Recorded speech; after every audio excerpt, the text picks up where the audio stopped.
All right, we'll get started in just a minute.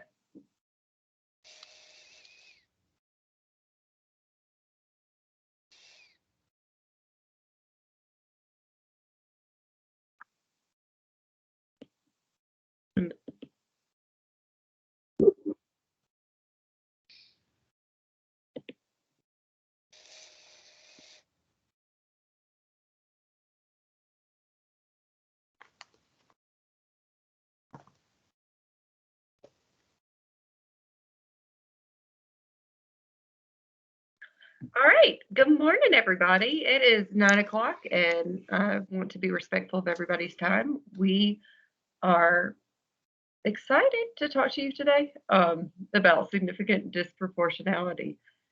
The purpose of today's webinar is to share more with you about what it means to be identified as significant disproportionate and what to expect over the next year, and then who to contact. Your contact will be at the Office of Special Education Services. We'll also have time for you at the end to ask questions of us. I am Jill Christmas. I'm the team lead for the Social Emotional Learning team here in the Office of Assessment, or Office of Special Education Services. Sorry, came from the Office of Assessment, so I find myself doing that sometimes. Anyways, we have an amazing team here for you. When I call your name, if you will just kind of wave, that would be great. We have the first one on our team is Diane Bennett, and she is not with us today, but if you were in cohort 1, she is your social emotional learning rep and your contact for SIGDIS-PRO. We have Kristen Douglas. Kristen is your representative for cohort 2. If you are on cohort 2, then she will be your contact person. For cohort 3, we have Cheryl Fitz and Tina Ross. They will be your contact person for if you're part of cohort 3. And for cohort 4, we have Ricky McCormick Lowe, and she will be your contact for cohort 4. Kelvin is our amazing data guru. So if you have any questions about the data, we will be looping him in because he's amazing at explaining it to us. And Shannon Jones is our virtual support person, and she is she's another amazing person. We have a great team here for you. I see also from the Office of Special Education Services, I see Becky Davis, our director, as well as Nicole Adams, who is the assistant director, and Caroline Bostick, who is our data team lead. I'm seeing if I see anyone else from our office. And Andrea. And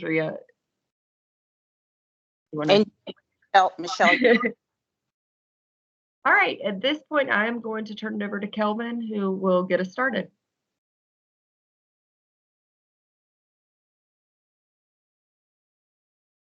You are on mute. Good morning, everyone. Sorry about that. So my goal here is to introduce significant disproportionality and some considerations with data. And so the IDEA section 618D requires all states and some territories to calculate and examine data to determine if significant disproportionality exists in the state and in local education agencies, or in other words, districts to us. And that significant disproportionality will be analyzed based on race and ethnicity. We have 3 overarching classifications on which significant disproportionality will be analyzed, and it's based on the identification of children as children with disabilities or as children with specific disabilities or impairments. We have the placement of children in particular educational settings, and also the incidence, duration, and type of disciplinary actions, including suspensions and expulsions. And so the goal of significant disproportionality is to analyze data to see if there's disproportionate amounts of students of particular race, racial, and ethnic groups for identification, placement, and disciplinary actions. These are the 14 categories of analysis. In parentheses here, we see the age ranges of the student populations on which we collect data and analyze the data. But there are 7 categories on which we analyze significant disproportionality in terms of identification of students with disabilities. There are 2 categories, and we focus on school-aged children, ages 6 to 21, for the placement of children in restrictive educational settings. And then there's 5 categories which we analyze disciplinary actions, including in-school suspensions, out-of-school suspensions, and total disciplinary removals. Next slide, please. For each of those categories on which we analyze significant disproportionality, we analyze the disproportionate representation or the disproportionate disciplinary actions in terms of each of these 7 recognized racial and ethnic groups. And so for each of those 14 categories, we want to see if there's a disproportionate amount of students identified, placed, and disciplined in each of these for each of these racial and ethnic groups. So that's a lot of categories and a lot of racial ethnic groups on which we collect and analyze data for. Next slide. And so the methodology that we use is mandated by OSEP, the Office of Special Education Programs, and that is to focus on risk ratios. And basically a risk ratio tells us, the risk ratio tells us how the risk for one racial and ethnic group compares to the risk for a comparison group. And so the comparison group in all of our significant disproportionality analyses include students of all races and ethnicities that are not in that specific racial or ethnic group that we're analyzing. To determine if we have significant disproportionality, we use what we call a risk ratio threshold, and that's a value that's determined by the state with our stakeholder input, over which disproportionality based off of race or ethnicity is significant. And so there's a specific number that if your district has a category of analysis for a specific racial or ethnic group whose risk ratio is over that value, then that would indicate that there is significant disproportionality based on our state's data and your district's data. And so the specific risk ratio thresholds differ depending on the categories of analysis. And so for those 7 identification categories and the 2 placement categories, that risk ratio threshold is 4.0. For the discipline categories, that threshold is 3.5. And so again, if your district has a category of analysis and a racial or ethnic group for which we found a risk ratio that's greater than those values, then that's evidence of significant disproportionality. And so the way that we interpret these risk ratios, and so let's say a district had a risk ratio value of 4 in the identification category for a specific racial or ethnic group, then we could say that students from the specific racial ethnic group are 4 times as likely to be identified as students with disabilities if it's for a disability category compared to students in all other racial or ethnic groups. And so that's the general way that we want to interpret these risk ratios. Next slide, please. In addition to considering risk ratios, there are some considerations that we apply when we're implementing the significant disproportionality methodology. And that comes in terms of what we call the minimum cell size and the minimum N size requirements.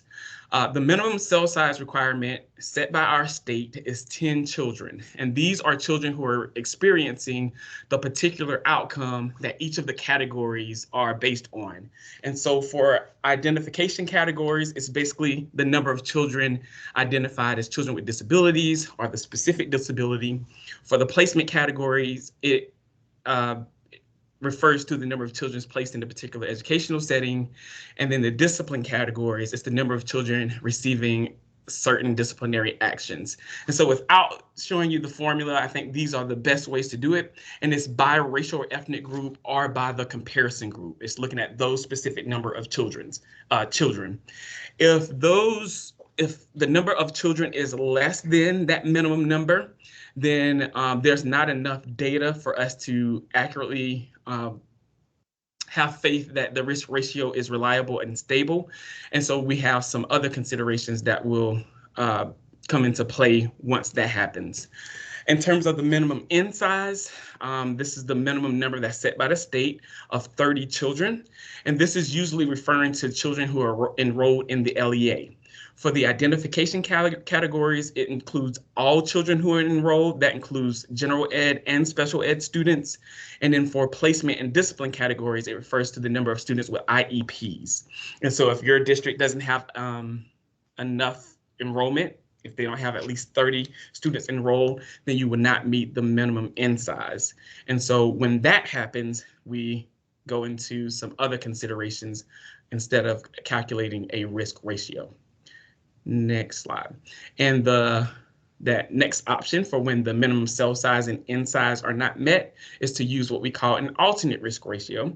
And so an alternate risk ratio is used if a district's comparison group does not meet the minimum cell size or N size.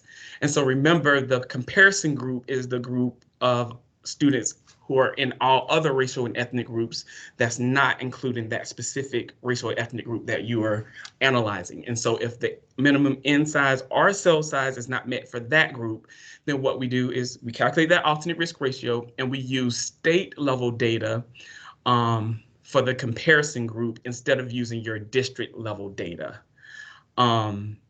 And the risk ratio thresholds still apply to the alternate risk ratio. So for identification and placement categories, if we still see if that alternate risk ratio is above 4.0, and for discipline categories, we still determine if that alternate risk ratio is above 3.5.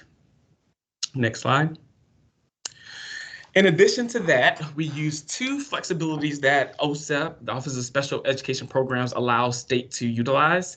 And so one of those flexibilities include the multi-year flexibility. And so we have the option to not just focus on 1 year of data. We believe that data are more stable if we analyze it across multiple years. And so our state has elected to use and analyze data from 3 school years. And the specific data that we use is from the 3 prior school years. And so for the school year 2020-2021, identifications of districts with significant dispro, we use the 3 previous school years, which include 17-18, 18-19, and 19-20.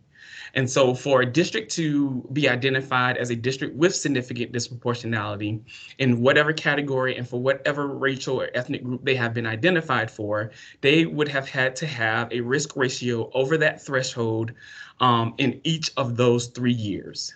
That's the multi-year flexibility that we use. In addition to the multi-year flexibility, we also have reasonable progress. And so this flexibility only applies to the identification and placement categories. But with the reasonable progress flexibility, if districts are showing improvement in the categories and for the racial or ethnic group that they have been identified as being over the threshold for, if they've been showing improvement, and by improvement, I mean a decrease in the risk ratio or alternate risk ratio by at least 0.1 units for each of those 3 consecutive years, then they've shown reasonable progress. And so even though they may be over the risk ratio or alternate risk ratio threshold, that reasonable progress would allow them to not be identified as a district with significant disproportionality. And so if you can go to the next slide, Kristen. And so if they're over, we use the data for those 3 years, the multi-year flexibility, and the reasonable progress in order to make those determinations based off of the 3 years of data. This table here contains a summary of all of the data sets that we use in order to collect the data and analyze the data to calculate those risk ratios and alternate risk ratios. And so for our identification categories, again, we have those 3 years of data, and we focus on tables 1 and student enrollment data in order to calculate our risk ratios. Table 1 is your child count, which is the number of students with disabilities by disability and race and ethnicity. The student enrollment, that file contains the 45th day enrollment for your school district, and that includes all students, general ed and special ed. For the placement categories, we use students ages 6 to 21, and the only data sets that we need here are from your enriched submissions from Child Count. So that's Table 1, which is the child count, as well as Table 3, which is your least restrictive environment data. And then for discipline categories, we focus on children ages 3 to 21. And the specific data sets that we use are Table 1, which is our child count data, and Table 5, which is the discipline report that's submitted to OSIS each year. And so this is a summary of the significant disproportionality analysis, some of the considerations and methodology that we have to implement as we're analyzing your data. You will delve deeper into the specific data sets as you move forward through the next steps of being identified as significant disproportionality. My goal here was to give a brief overview of significant disproportionality, but I am always here if you have questions or anything. We can set something up, but I think that is it for me for now, and I'll turn it over to Ricky, I believe. Good morning, everybody.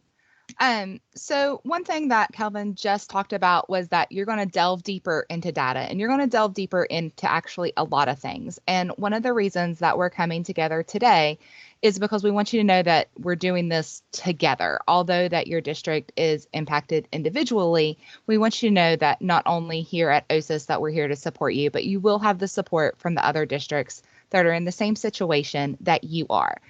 To be respectful of your time, we're not going to round robin introduce everybody today, but we do want you to know that each person here is really available to be part of that support for you. You do have the ability to check to see other people that are in this meeting. In the top toolbar of your Teams, there is like a little 2-person, you see like a face and like partial of a body, kind of like a stick figure. And that will give you your participant list. And that's going to just kind of give you the names and let you know who is here. Next slide, Kristen. So the impact of being identified for significant disproportionality is different than ever being identified as being non-compliant on an indicator. So we don't want you to confuse those two things, because significant disproportionality is really its kind of own separate piece of compliance. And so like Kelvin kind of described, is there are threshold triggers in either identification, placement, or discipline. And so you had to meet this threshold trigger. That's what kind of put you in this group for today. And because you're in this group for today, there is this 2-year process in which you have several pieces to show compliance per federal regulations. You will have to complete a self-assessment. You're going to learn the data meeting protocol, and you will submit those data meeting minutes. Then you're going to be able to determine the root cause of why you are identified for significant disproportionality. And then you have to plan and then implement an action plan. And this actually includes a fiscal piece. Next slide, Kristen. So we're kind of going to go over just briefly what this is going to mean for you in next steps. Like we said, you're going to be diving in deeper, and today is just to give you an overview and a chance to ask questions. But we really want to make sure that you understand this is in federal compliance. This is outlined in IDEA, and the responses of the process and expectations after being identified to significant disproportionality is really outlined federally. So once you are identified with disproportionality, there's responsibilities from the SEA, or us as the state education agency. We have to guide you in a review and possible revisions of your policies, practices, and procedures. If you decide to revise any of those, you will have to publicly report that, and you will have to set aside 15% of your IDEA Part B 611 or 619 funds for what is called comprehensive CCEIS. So from our perspective, we are to provide you that guidance to get this done. Once you do that, your next steps depends on what you find. So if, for example, we've said, on that previous slide in here, you will have to publicly report on any revisions, but you have to make sure it's consistent with FERPA. So that means that if you found that a practice with a specific student was out of line, you can correct that specific student, and you would not publish personal identifiable information on that student. However, if you found that you had a policy that contributed to your significant disproportionality and you revise that policy then would have to be publicly reported. This is an every year thing. So even if you are now in this kind of cohort, we're going to move through this process. Next year, that data is going to be reviewed again. And if you meet that threshold trigger again without making reasonable progress, if your area is identification or placement, then you'll be in that next set again. So this is not I do this once and then I wouldn't have to do it again. Every time that data is reviewed, that possibility is there. Again, this is about federal requirements of IDEA. And remember that we're going to help guide you through this process. We don't do it for you. Next slide. So the budget piece is really, and you look at the larger impact, that's the biggest piece. And we do quote where it comes from in federal regs in that first bullet. You have to use these 15% of these IDEA funds, but as you use them, benefit can go for students with or without disabilities. So for example, if you are identified in identification and you find within your root cause analysis that part of your funding, you want that to go into behavior support and identification through FBAs. So putting all that together, you're going to kind of maybe you're going to contract with somebody, you're going to provide for professional development, and you're going to get some extra supplies. We know that behavior support can impact students with and without identified disabilities, and that's okay. You have to identify and address the factors that contributed to the significant disproportionality, but there's an acceptance that in addressing that there could be incidental benefit to students that are not identified with an IEP.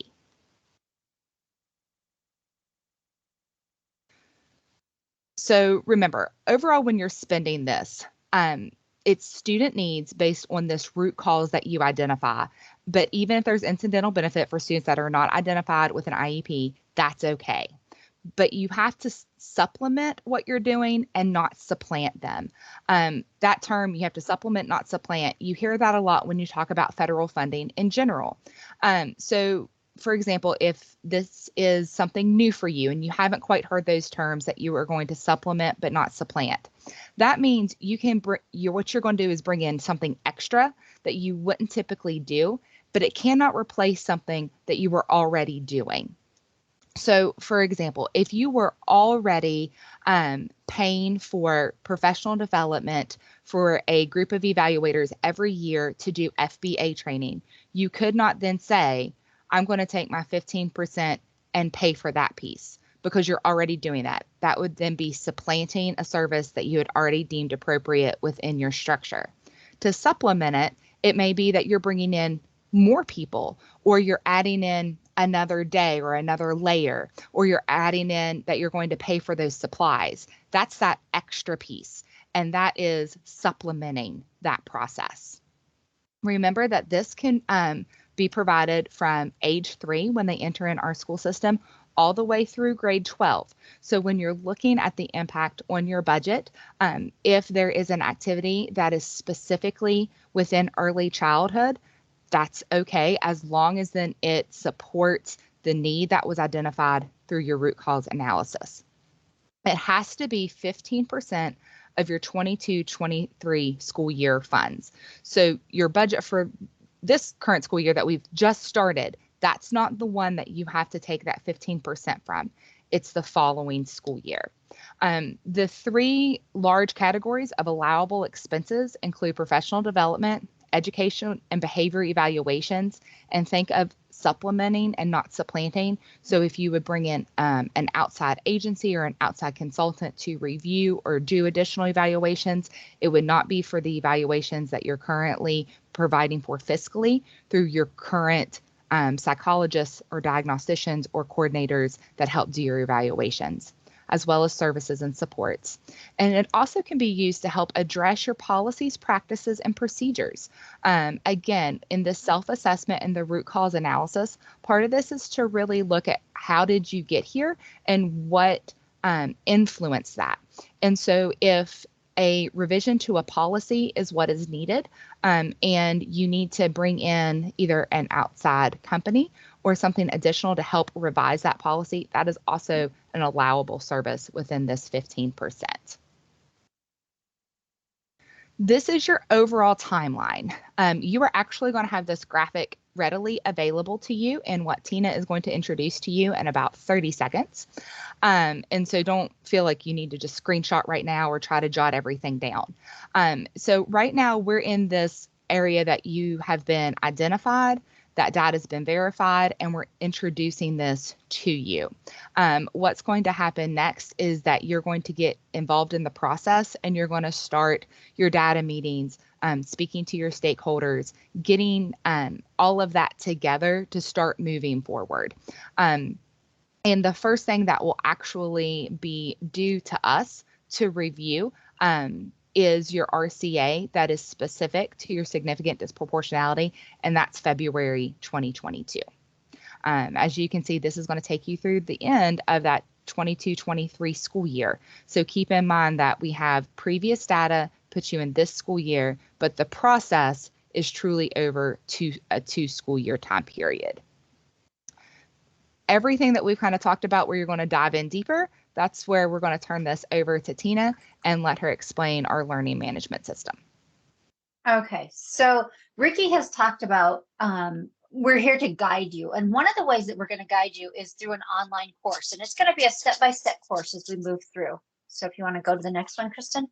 So either today so you may have already received it, or you will receive today an invitation to sign up for this course. Follow those directions. Those directions in there are going to be perfect for you to sign in. And once you sign in, this is the screen that you will see. Okay, so it's going to ask you to log into that. Next one, Kristen. When you get into your course, you're going to see this screen. Well, not exactly this screen. You won't have the word master and you won't have had any progress yet. You can tell that we've been in there playing a little bit. But this is the screen that you're going to look at when you get in there. Okay.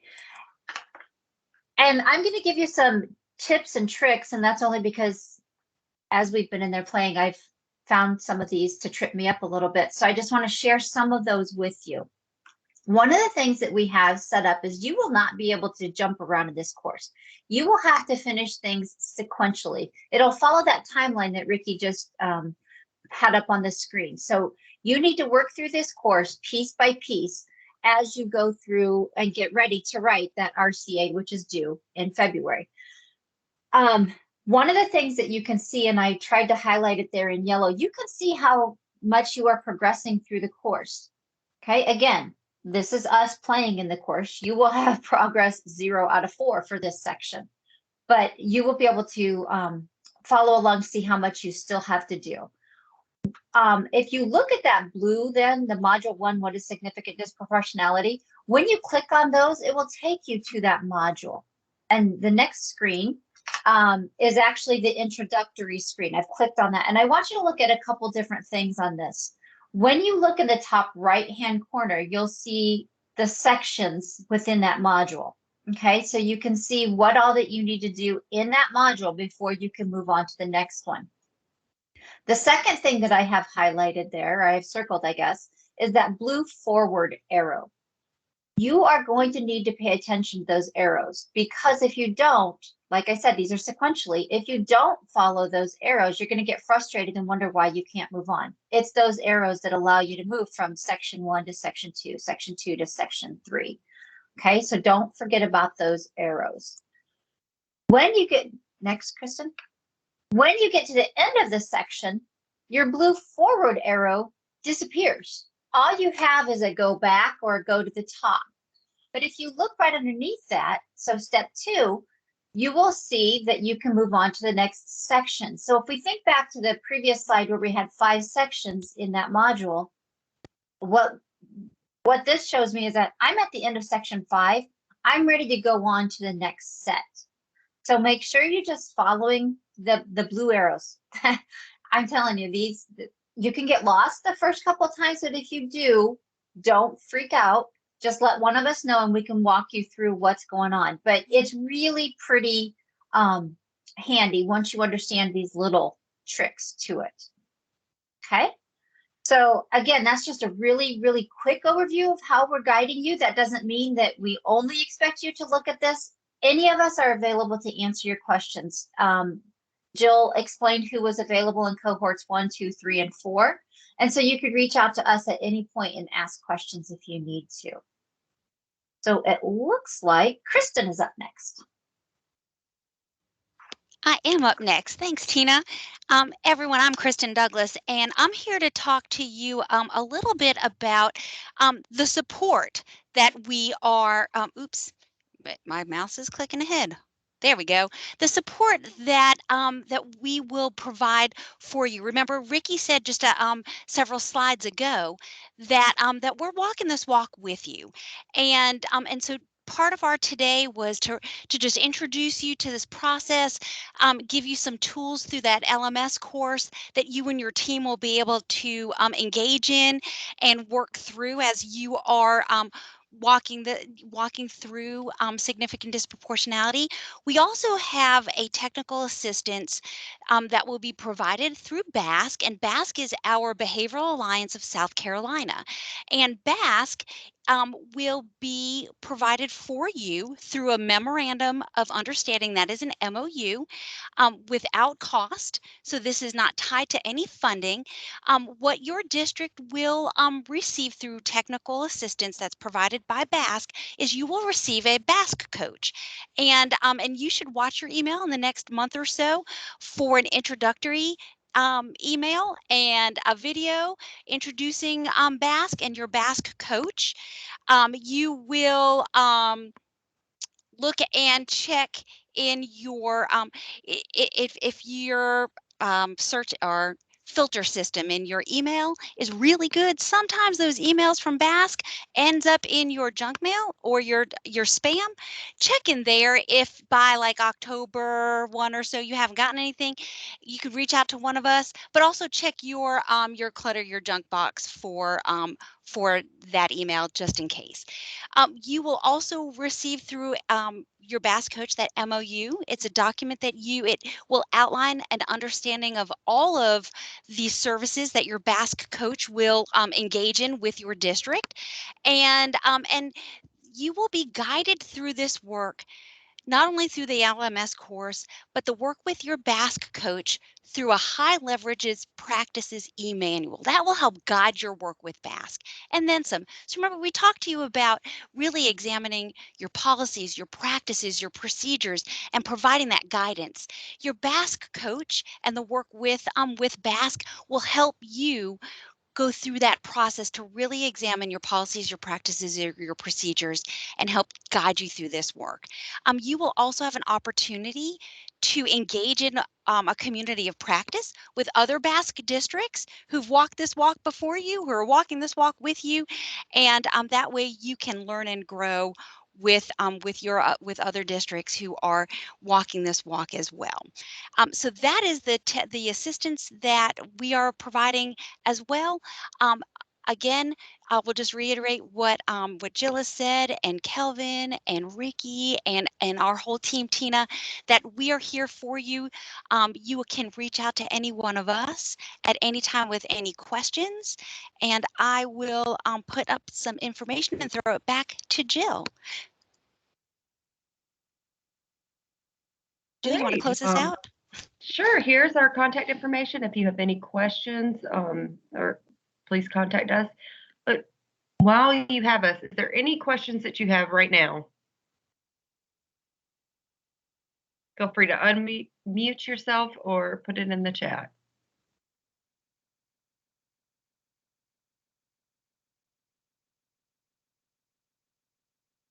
And Jill, I think we do also have our Basque, one of our Basque coaches on the line. So if you had questions about anything with technical assistance, we do have our Basque coach on the line with us.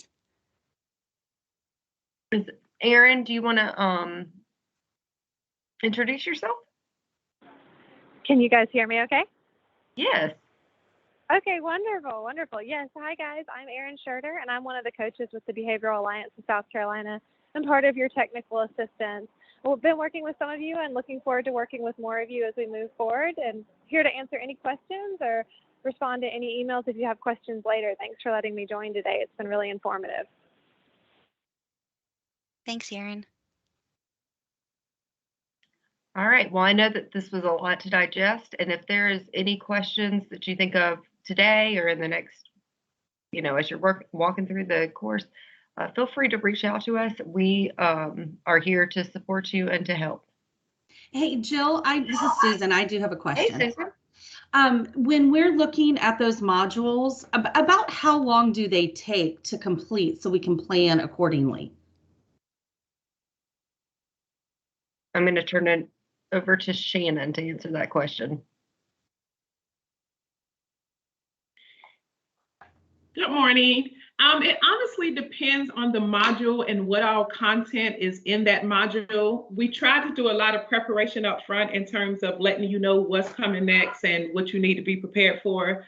Some of the modules do require you to gather data and go through that data with your team and different things like that. So it really just depends on the module. Now, remember, this is guiding you through a 2-year process. So the module will last throughout that whole process, all the way up to that progress monitoring process. So I would say realistically, just to work through the activities within the module, maybe, and someone help me, you all have walked through all them, 20 to 30 minutes in terms of the ones that are basic terminology, little activities, and it may be a discussion. But then the bigger part of it, it kind of leads up to your actual budget and your actual action plan. So those are things that you will do a lot of work on away from it, but then you'll submit through the LMS. Okay, so you'll have like a module, some action steps, you'll go complete it, you'll come back in. Okay, now that makes it clear. Okay, thank you. No problem. Any other questions?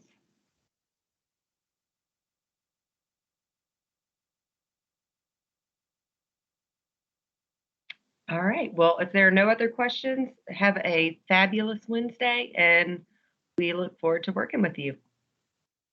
And invites are literally going out as we speak, so be looking forward for those. And I'd be more than welcome to send those invites to other people on your data team that you think would be beneficial for them to go through the course as well.